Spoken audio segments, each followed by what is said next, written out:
The next question from the ladies' side. Assalamu alaikum, Brother Zakir. My question is, when Quran speaks so much about science, then how come the Muslims are so backward in the field of science?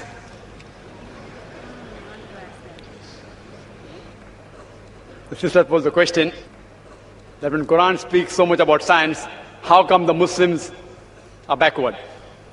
Sister, I would mainly blame the media. The media today is in the hands of the Westerners, the Europeans. It's in their hand. They have the satellite, they have the television, they have the CNN, they have the BBC. It's in their hand. The media is in their hand. And whatever you read in your school books and books which you read in college, you'll read there that from 8th to the 12th century, it was the dark ages. Dark for whom? It was dark for the Europeans, not for the world. The Arabs and the Muslims were very much advanced from the 8th to the 12th century. They were very much advanced. The Europeans were backward. Because they were backward, they said it was dark ages for the world. It was not dark for the world, it was dark for the Europeans.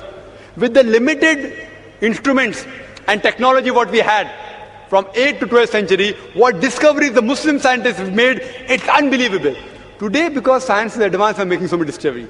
There, with the amount of limited facility we had, the amount of discoveries Muslim scientists made, it's unbelievable. For example, I quoted in my talk that Ibn Nafis, he discovered the blood circulation. But in the medical books and the books we read in school, who discovered blood circulation? William Harvey.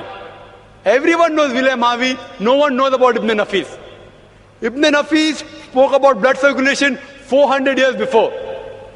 The Europeans, they later on picked up the books of the Muslims and rehashed it and said, we discovered it. See, if you see the discovery that Muslims have made.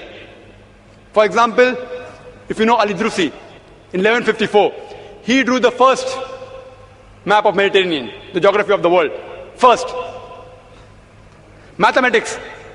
Muslims were far advanced in mathematics. We introduced the decimal points. Do you know what we call the digits 1, 2, 3? It's called as Arabic numerals. The other ones are called as Roman numerals. Why it's called Arabic numerals? Because the Arabs were the one who discovered it. The decimal point as Arabic numerals.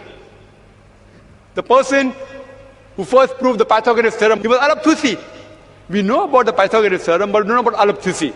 He said that the square of the hypotenuse was equal to the sum of the opposite two sides of the triangle.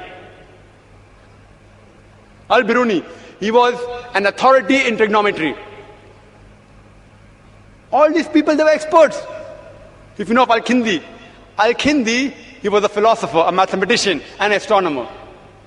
When great scientists like Galileo, Newton, etc., they said that all physical laws were absolute. He said that all physical laws are relative. And today we know the theory of relativity is proved by Albert Einstein.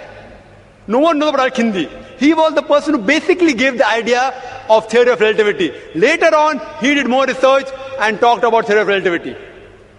Who knows about the three brothers, Muhammad, Shakir and Hassan? Who know about them? They told the surface area of the earth from an angle at the Red Sea when people thought the world was flat. Chemistry. The Muslims are far advanced in chemistry. Ibn Hayyan, Jabir ibn Hayyan, they have Latinized the word Geber. So when we read in our textbook Geber, we think it's an European. It's a Muslim. Jabir ibn Hayyan. We know Geber, we don't know who's Jabir. He is the person who distilled alcohol.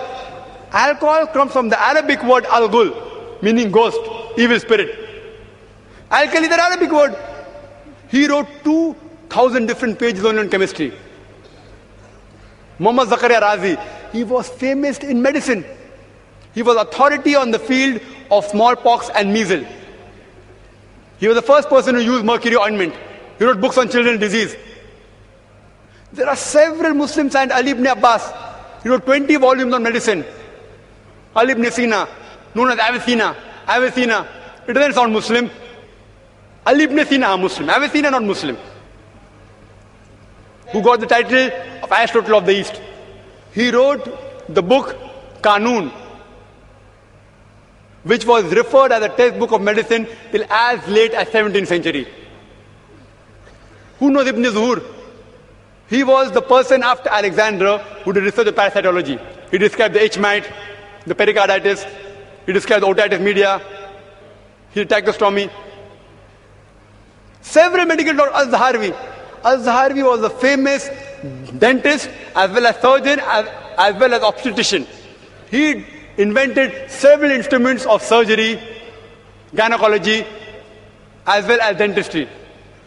We all of us know the other thing, but the media is in the hands of the Westerners. The Muslims are far advanced. But I do agree with you.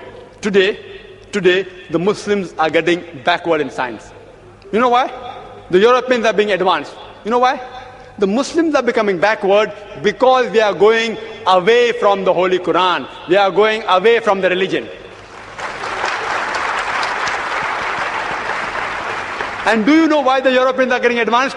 They too are going away from the religion. The Europeans are also getting advanced because even they are going away from the religion. The Muslims, we are going backward because they are going away from religion. I would request the Muslim brothers and sisters out here, as well as non-Muslims, they are people reading the Quran. Why don't we read the Quran with understanding? Why don't we ponder over the verses? We have only kept the Quran kissing and giving on top, that's all. The Quran was not meant only to be kissed and kept on top. It should be implemented in your daily life. If you implement the Quran in your daily life, read with understanding, inshallah, again we will be on top of the world. Hope that answers the question.